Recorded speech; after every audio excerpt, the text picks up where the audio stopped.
Welcome to 95 news. ప్రతిక్షణం ప్రజాక్షేమం కోసం బులెటిన్లో ముందుగా హెడ్లైన్స్ చూద్దాం.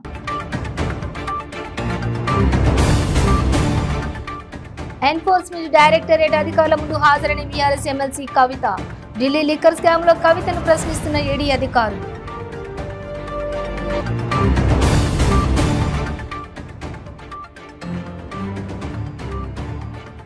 తెలంగాణ హైకోర్టులో వైఎస్ భాస్కర్ రెడ్డి పిటిషన్. దస్తగిరికి ఇచ్చిన బెయిల్ను రద్దు చేయాలని పిటిషన్. తమిళ అగ్రనటుడు రజనీకాంత్ కుమార్తె ఐశ్వర్య రజనీకాంత్ ఇంట్లో భారీ చోరీ. వజ్రాభరణాల జ్యువెలరీ చోరీకి గురైనట్లు తెయార్మెట్ పోలీసులకు ఫిర్యాదు.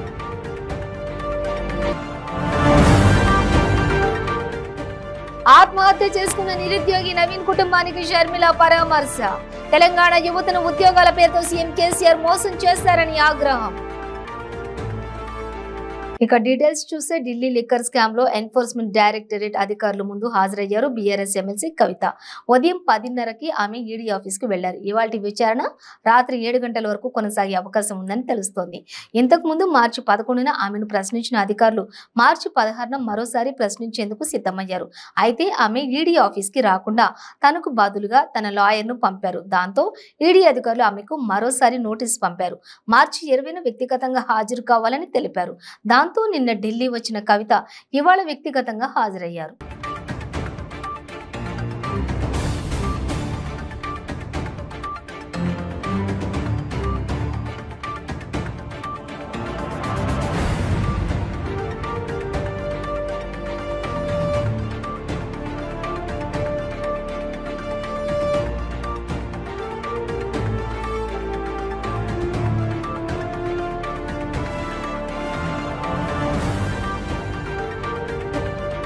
తెలంగాణ హైకోర్టులో వైఎస్ భాస్కర్ రెడ్డి పిటిషన్ వేశారు.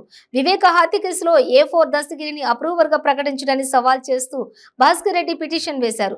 దస్తగిరి స్టేట్మెంట్ ఆధారంగానే అవినాష్ రెడ్డి భాస్కర్ రెడ్డిలను సిబిఐ విచారించింది. కాగా దస్తగిరిని అప్రూవర్ గా ప్రకటించడాన్ని వ్యతిరేకిస్తూ వైఎస్ భాస్కర్ రెడ్డి పిటిషన్ దాఖలు చేశారు. పిటిషన్ లో దస్తగిరి స్టేట్మెంట్ ఆధారంగా మమ్మల్ని నేరంలోకి నెట్టడం సమంజసం కాదు. సిబిఐ చెప్పినట్టుగా దస్తగిరి స్టేట్మెంట్ ఇస్తున్నారు. వివేక హత్య కేసులో దస్తగిరి కీలక పాత్ర పోషించారు. కీలక పాత్ర పోషించిన దస్తగిరికి బెయిల్ ఇవ్వటం సరికాదు. వివేక హత్య కేసులో కీలకంగా ఉన్న ఆయుధాన్ని కొనుగోలు చేసింది దస్తగిరినే. దస్తగిరి బెయిల్ సమయంలో సిబిఐ సహకరించింది. దస్తగిరిపై ఉన్న ఆధారాలను కింది కోర్టు పట్టించుకోలేదు. దస్తగిరికి ఇచ్చిన బెయిల్ ను రద్దు చేయాలని పిటిషన్ లో భాస్కర్ రెడ్డి పేర్కొన్నారు.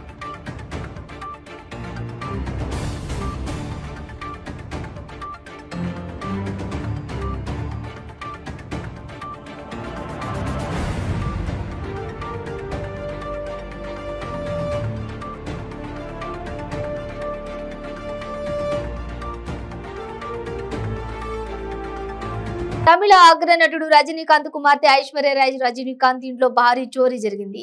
చెన్నైలోని ఆమె నివాసం నుంచి 60 సవర్ల బంగారం, 48 తులాల వజ్రాభరణాలు జ్యువెలరీ చోరీకి గురైనట్లు తెయాన్మెట్ పోలీసులకు ఫిర్యాదు చేశారు. లాకర్ లో ఉంచినవి కనిపించడం లేదని ఆమె పేర్కొన్నారు. 2019లో జరిగిన తన సోదరి సౌందర్య వివాహం వేడుకలో ఈ ఆభరణాలు ధరించినట్లు తెలిపారు. ఆ తర్వాత నుంచి బయటకు తీయలేదని పేర్కొన్నారు.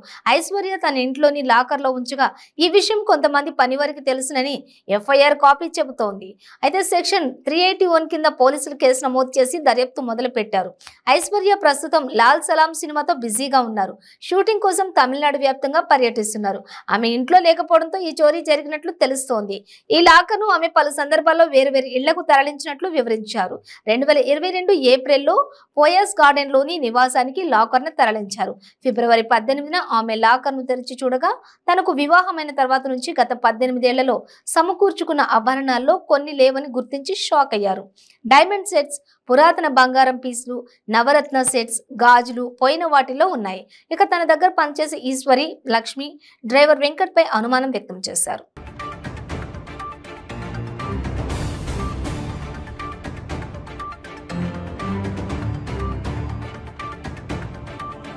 ఎక్కడో ఒక కంప్యూటర్ నుంచి పేపర్ లీక్ అయితే తనకేం సంబంధం అంటూ టీఎస్పీఎస్సీ పారదర్శకంగా ఉందంటూ మంత్రి కేటీఆర్ పచ్చి అబద్ధాలు చెబుతున్నాడని వైఎస్ఆర్సీపీ అధ్యక్షులు షర్మిల మండిపడ్డారు.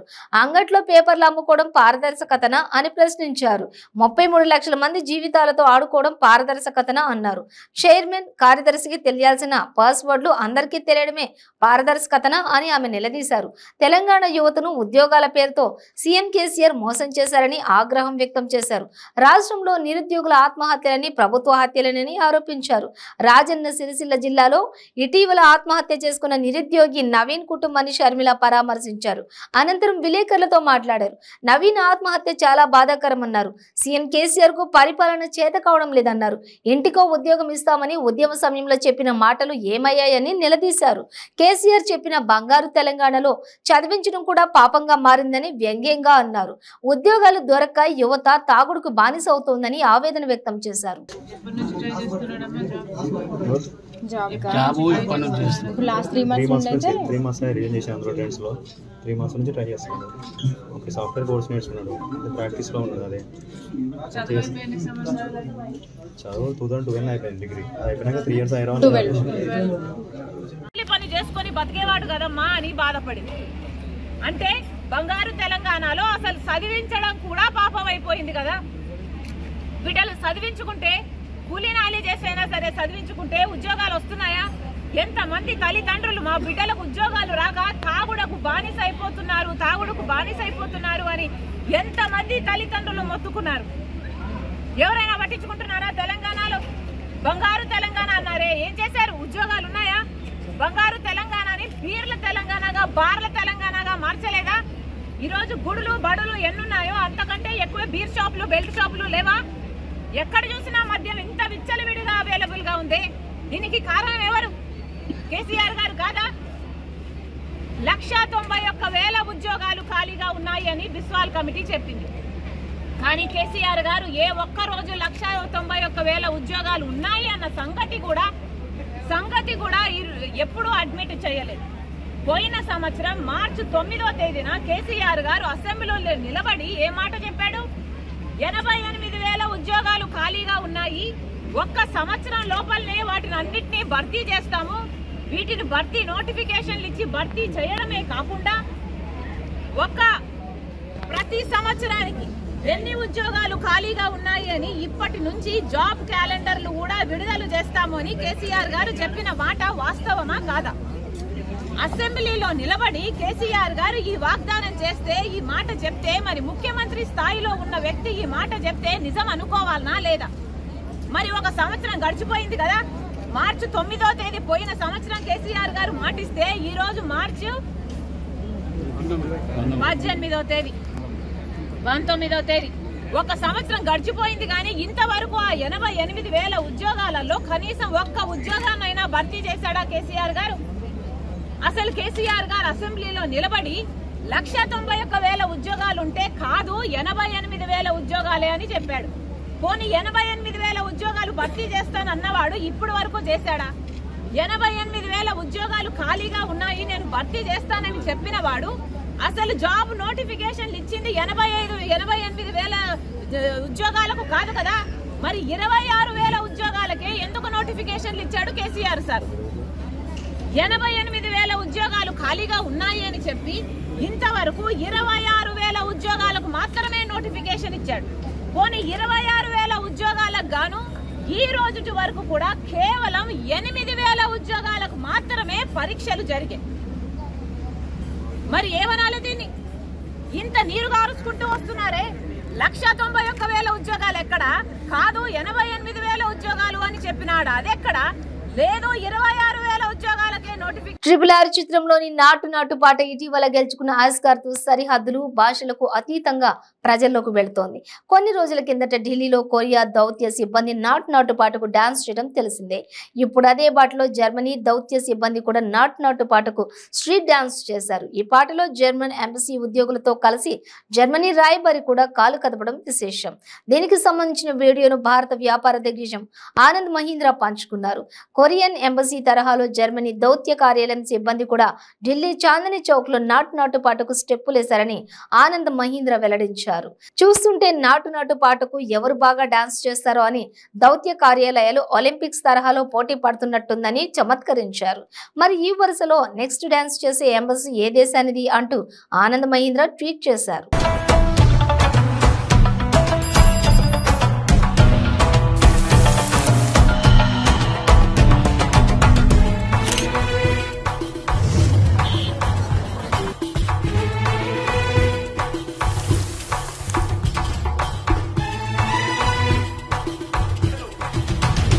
नमस्कार जी। नमस्कार जी। यही है इंडिया का वर्ल्ड फेमस। जी सर।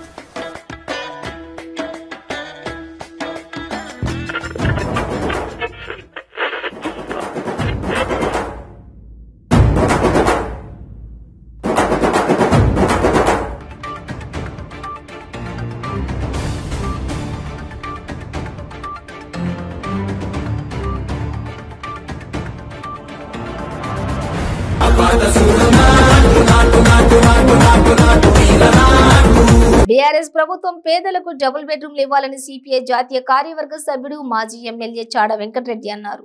మంచిర్యాల జిల్లా కేంద్రంలో నిర్వహించిన విలేకరుల సమావేశంలో ఆయన మాట్లాడారు. కార్మిక రైతు ప్రజా వ్యతిరేక పాలన సాగిస్తున్న ప్రధాని మోదీ ప్రభుత్వాన్ని గద్దెదించే దిశగా బీజేపీ హటావో భారత్ బచావో నినాదంతో ఉద్యమించాలని పిలుపునిచ్చారు. ఇక తెలంగాణ రాష్ట్రం సాధించుకున్న తర్వాత ప్రజల సమస్యలు అపరిష్కృతంగానే మిగిలిపోయాయన్నారు. ప్రభుత్వ రంగ సంస్థలు ధ్వంసం చేస్తూ కార్పొరేట్ రంగాన్ని పెద్దపీట వేస్తూ కార్పొరేట్ శక్తులకు సంస్థలకి అప్పరంగా సహజవన కట్టబెడుతూ దేశ సంపదను కట్టబెడుతూ ప్రభుత్వ పరిపాలన సాగుతుంది. మనందరికీ కూడా తెలుసు, ఓవైపున వ్యవసాయాన్ని కూడా ప్రైవేట్ కార్పొరేట్ పరమైన చేయడానికి కొనుక్కుంటే రైతులు ఎదురు తిరిగి సంవత్సరం పాటు పోరాడి 750 మంది బలిగొన్న తర్వాత అది ఆగిపోయింది. క్షమాపణ చెప్పాడు నరేంద్ర మోడీ. తర్వాత కార్మికులకు సంబంధించి నేను చెప్పనక్కర్లేదు, 44 చట్టాలు ఉంటే ఇప్పుడు 4 కోట్ల కింద తీసుకొచ్చి ఇప్పుడు సమ్మె చేసే హక్కును, సంఘం పెట్టే హక్కు లేకుండా హరించేటువంటి కుట్ర చేస్తాం. ఇంకోవైపునో ఎల్ఐసి, బిఎస్ఎన్ఎల్, తర్వాత ఇప్పుడు మన సింగరేణి బొగ్గుగన్లు కూడా వీటిని కూడా ఇక్కడ నరేంద్ర మోడీ ఏం చెప్పాడు, తెలంగాణది పెద్ద వాటా ఉంది 50%, మాకు తక్కువ ఉన్నది, వాటిని చెయ్యమన్నాడు. కానీ వేలం టెండర్లు, గ్లోబల్ టెండర్లు పోతూనే ఉంటాయి. ప్రైవేట్ పరం చేసి కుట్టు సాగుతుంది. చెప్పేదానికి చేసేదానికి పొందాలి. ఈ రకంగా ధరలు పెట్రోలు, డీజిల్, సిలిండర్ అడ్డగోలుగా పెరిగిపోయినాయి. ఇంకా ఎంత దూరం పోతుందంటే ఈ ప్రభుత్వము నిత్యావసరాలన్నీ పెరిగిపోయిన తర్వాత అంటే సామాన్య పైన భారాలు, కార్పొరేట్ సంస్థలకు లాభాలు.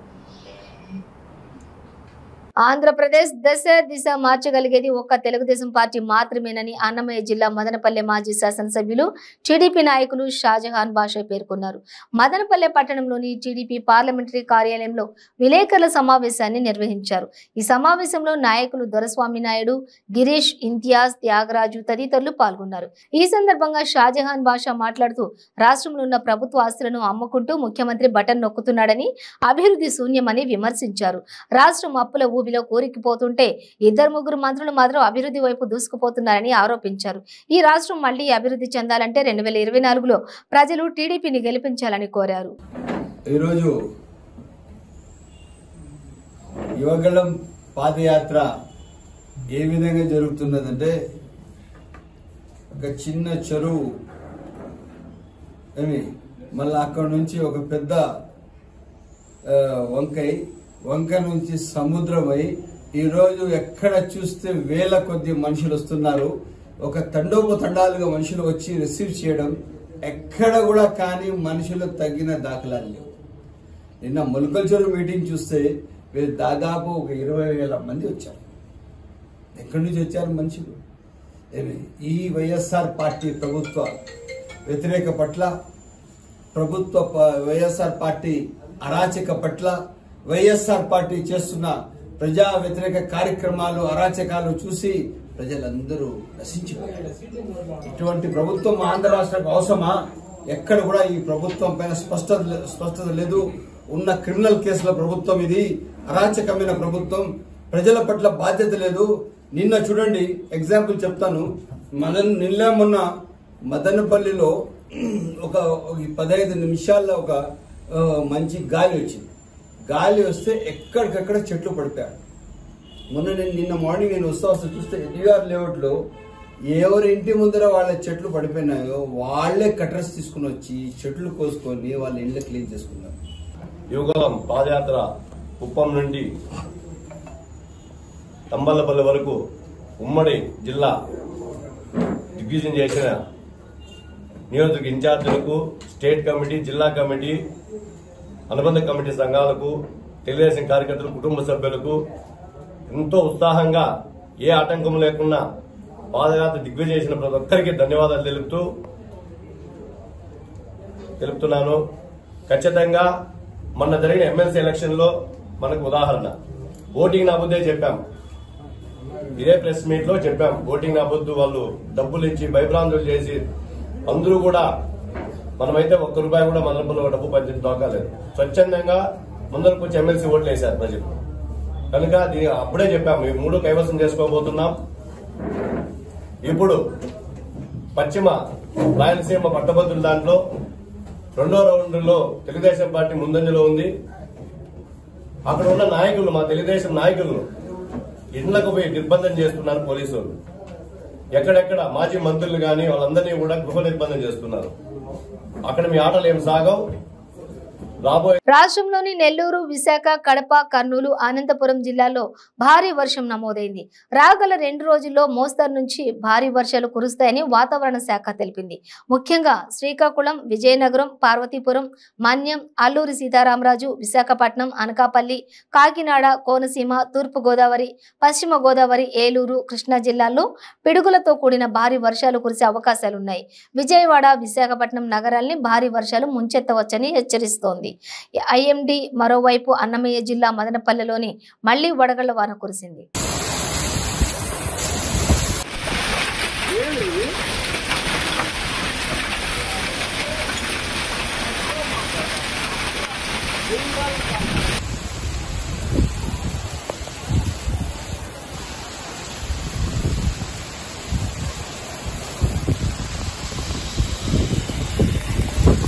ఏపీ జేఏసీ అమరావతి ఉద్యమ కార్యాచరణలో భాగంగా ఏపీ జేఏసీ అమరావతి ఇచ్చిన పిలుపు మేరకు ఉద్యోగులు చేయి కలుపుదాం కార్యక్రమానికి శ్రీకారం చుట్టారు. ఇక కాకినాడలో కలెక్టరేట్ వద్దకు ఏపీ జేఏసీ అమరావతి రాష్ట్ర నాయకులు చేరుకుని కలెక్టరేట్ లో ఉద్యోగులందరినీ ఏపీ జేఏసీ అమరావతి కాకినాడ శాఖ నాయకులు పి త్రినాథ్ ఆధ్వర్యంలో కలిసి ఉద్యోగులతో సహా వివిధ శాఖలకు చెందిన ఉద్యోగులకు ఉద్యమ ఆవశ్యకతను వివరించి ఏప్రిల్ 5 వరకు నల్ల బ్యాడ్జీలతో నిరసన కొనసాగించండి సంఘ రాష్ట్ర నాయకులు పిలుపునిచ్చారు.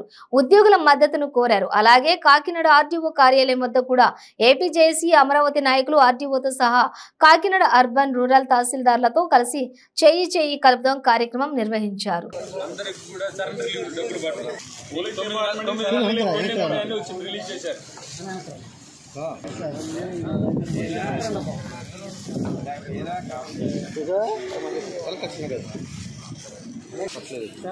నా పేరు టీవీ ఫణిపేర్రాజు, ఏపీ జేఏసీ అమరావతి రాష్ట్ర అసోసియేట్ చైర్మన్ మరియు కోఆపరేటివ్ సర్వీస్ అసోసియేషన్ రాష్ట్ర అధ్యక్షుడిని.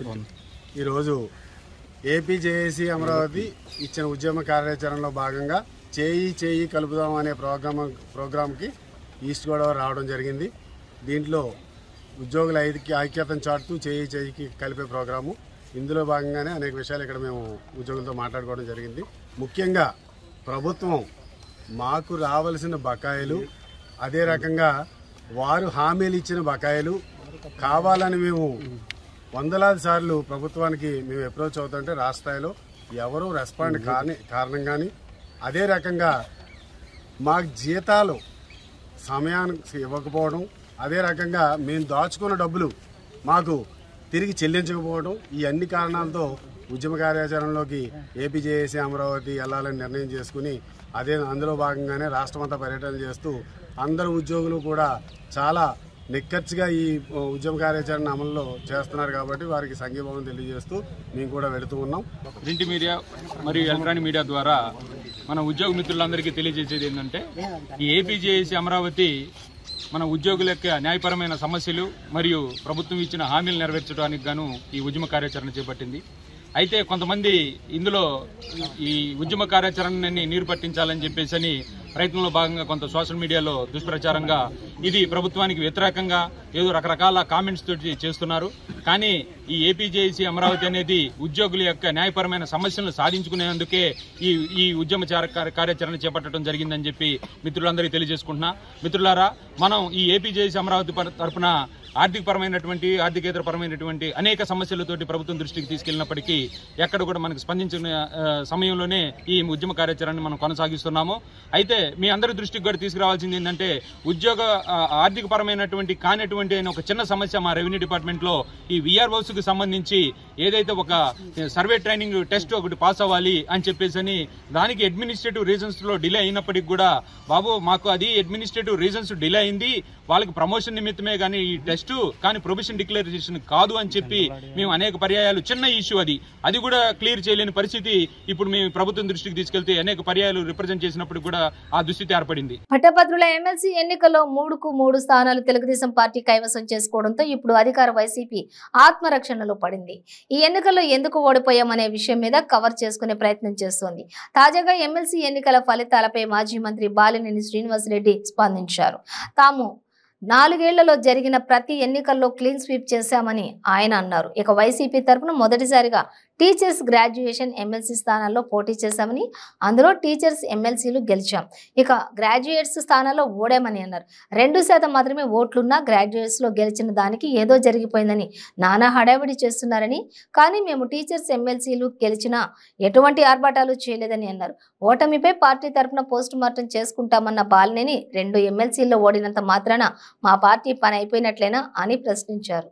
వైఎస్ఆర్ పార్టీ తరఫున మొదటిసారిగా టీచర్స్ గ్రాడ్యుయేట్స్ పోటీ చేయడం జరిగింది.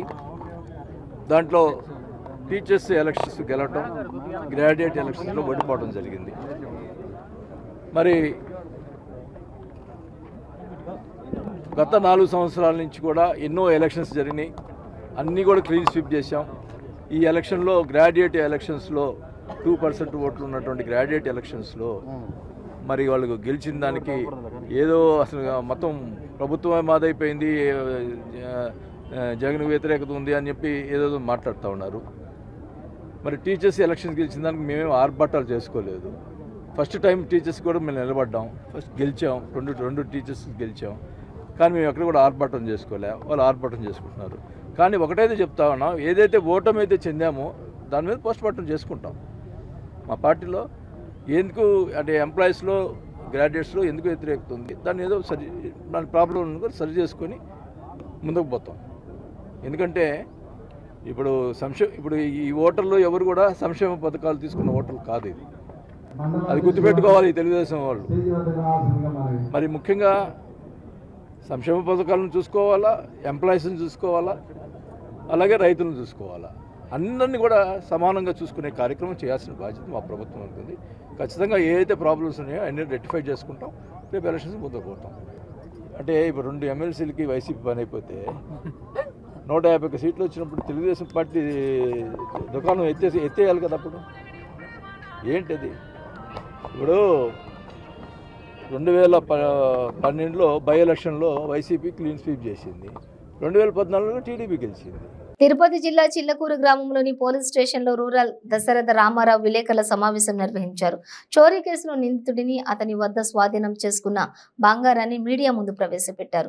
ఈ సందర్భంగా సీఐ మాట్లాడుతూ, ఈ నెల 1వ తేదీ వరగలి క్రాస్ రోడ్ సమీపంలో ఆగి ఉన్న లారీ డ్రైవర్ని బెదిరించి రాజేష్ మరో 2 నిందితులు డబ్బులు తీసుకుని పారిపోయారని, అప్పటి నుంచి వీరిపై నిఘా ఉంచామని విశ్వసనీయ సమాచారం మేరకు వరగలి క్రాస్ రోడ్డు వద్ద రాజేష్ ను అరెస్ట్ చేశామని తెలిపారు.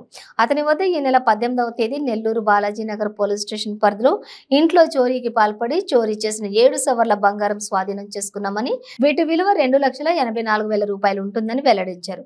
గతంలో కూడా రాజేష్ పై పోలీస్ కేసులు ఉన్నాయని, ముద్దాయిని కోర్టులో హాజరుపరుస్తున్నామని తెలిపారు.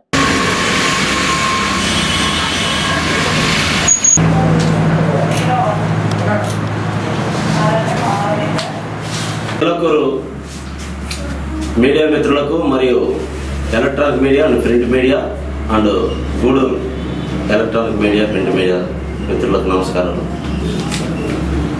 చిలకూరు పోలీస్ స్టేషన్ లిమిట్స్లో 1/3/2023 తెల్లవారుజామున జరిగిన హైవే రాబరీ లారీ డ్రైవర్లు ఆగి ఉన్న ప్రాంతానికి వెళ్ళి వాళ్ళని బెదిరించి డబ్బులు తీసుకున్న బలవంతంగా లాక్కున్న కేసులో గతంలోనే దాన్ని అరెస్ట్ చేయడం జరిగింది. ఆ కేసులో రాజేష్ అనే ఒక గూడూరుకి చెందిన ఒక వ్యక్తి మాకు వాంటింగ్ ఉండటం జరిగింది. మేము ఆ యొక్క ముద్దాయి కోసం కూడా సమాచారం కోసం మేము ఎప్పుడు 2 బృందాలుగా తిరుగుతూ ఉన్నారు మా చిలకూరు పోలీస్ స్టేషన్ లిమిట్స్లో. ఈరోజు మాకు రాబడిన సమాచారం మేరకు వరగలి క్రాస్ రోడ్డు వద్ద గూడూరుకు వచ్చే మార్జిన్లో మేము అరెస్ట్ చేయడం జరిగింది. అరెస్ట్ చేసినప్పుడు అతని దగ్గర కొంత బంగారం కూడా సీజ్ చేయడం జరిగింది. దాదాపు 56 గ్రాములు 7 సవర్ల బంగారం, 2 నల్లబిలి బ్లాక్ బీట్ చైన్స్, నల్లపూసల దండలు 2, ఒక జత బుట్ట కమ్మలు, ఒక జత రాళ్ళ కమ్మలు, ఒక పచ్చరాయి ఉంగరం మరియు మా కేసులో 500 రూపాయలను కూడా సీజ్ చేయడం జరిగింది. ఎక్కడివి ఈ యొక్క బంగారం అని అతన్ని ఆరా తీసి ప్రశ్నించగా అతను 13వ తేదీ బాలాజీ నగర్ పోలీస్ స్టేషన్ లిమిట్స్లో రాత్రి ఒక ఇంట్లోకి అక్రమంగా ప్రవేశించి ఆ బీరువాలో ఉన్న 56 గ్రాములు వేయింగ్ ఉన్న 4 బంగారు వస్తువులు దొంగతనం చేసుకొని రావడం జరిగింది. మంచిర్యాల జిల్లా మందమరి పట్టణ కేంద్రంలో కాంగ్రెస్ నాయకులు కేసీఆర్ దిష్టిబొమ్మ దహనం చేశారు. టీపీసీసీ అధ్యక్షులు రేవంత్ రెడ్డి పిలుపు మేరకు మందమరి మార్కెట్లో కేసీఆర్ దిష్టిబొమ్మ దహనం చేశారు. ఈ సందర్భంగా నాయకులు మాట్లాడుతూ తెలంగాణలో గ్రూప్ 1 పేపర్ లీక్ చేసిన వారిపై కఠినంగా చర్యలు తీసుకోవాలని, సిట్తో విచారణ జరిపించాలని డిమాండ్ చేశారు. సీఎం కేసీఆర్ ఈ విషయంలో ఎందుకు మాట్లాడడం లేదని ప్రశ్నించారు. కోరి తెచ్చుకున్న రాష్ట్రంలో ఎవరికీ న్యాయం జరగటం లేదన్నారు.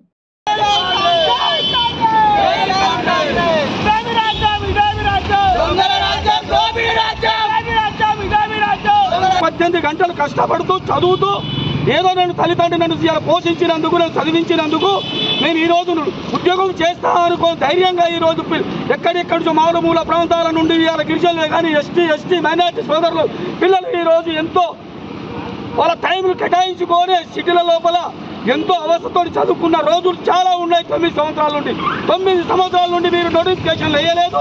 9 సంవత్సరాల నుండి మీరు ఏం చేయదు. ఈ రోజు నానా తూతూ మంత్రంగా ఎలక్షన్ ఇంకో సంవత్సరం ఉంది అనగా ఈ రోజు మేము జాబులు ఇస్తామని అనుకోని పిల్లలు ఇలా మురిపించి మైమరిపించి ఈ రోజు మీరు చేసుకున్నది ఏంటి ఒక్కసారి అర్థం చేసుకొని పాలకులారా ఈ రోజు మీరు చేసిన పనికి ఈ రోజు పేపర్ లీకేజ్ అవ్వడం ఏంటిది? ఇదంతా మీరు ఇష్టం వచ్చేట్టు చేసి మీరే చేసుకున్న కుట్ర. ఈ రోజు పిల్లలకు ఉద్యోగాలు ఇస్తే డబ్బులు లేవు, అందుకోసమే చిన్నపాటి మీ కారణమే మీరు లీకేజ్ చేయించుకున్నారు. ఐటీ మంత్రి కేటీఆర్ గారు ఆయన చేతుల్లో మొత్తం అటువంటిప్పుడు ఏ రకంగా పేపర్ లీకేజ్ అయింది? ఈ రోజు ముఖ్యమంత్రి గారికి తెలియదా పేపర్ ఎంత ఏ రకంగా ఉంచుకోవాలి, పేపర్ ఏ రోజు లీక్ కాకుండా చేసుకోవాలని మీకు తెలియదా సార్?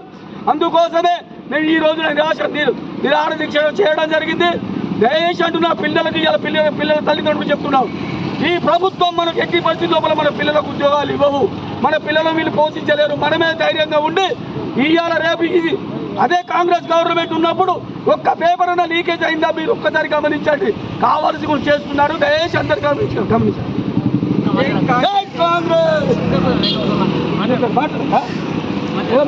బులెటిన్ ముగించే ముందు హెడ్లైన్స్ మరోసారి.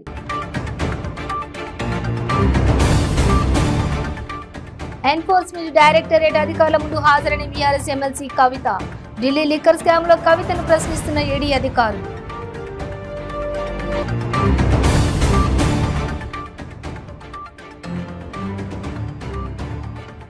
తెలంగాణ హైకోర్టులో వైఎస్ భాస్కర్ రెడ్డి పిటిషన్.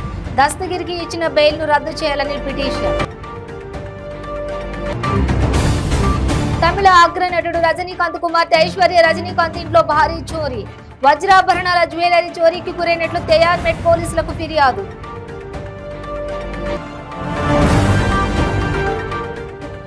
ఆత్మహత్య చేసుకున్న నిరుద్యోగి నవీన్ కుటుంబానికి షర్మిల పరామర్శ. తెలంగాణ యువతను ఉద్యోగాల పేరుతో సీఎం కేసీఆర్ మోసం చేశారని ఆగ్రహం. ఇవి బులెటిన్ డీటెయిల్స్. చూస్తూనే ఉండండి 95 న్యూస్.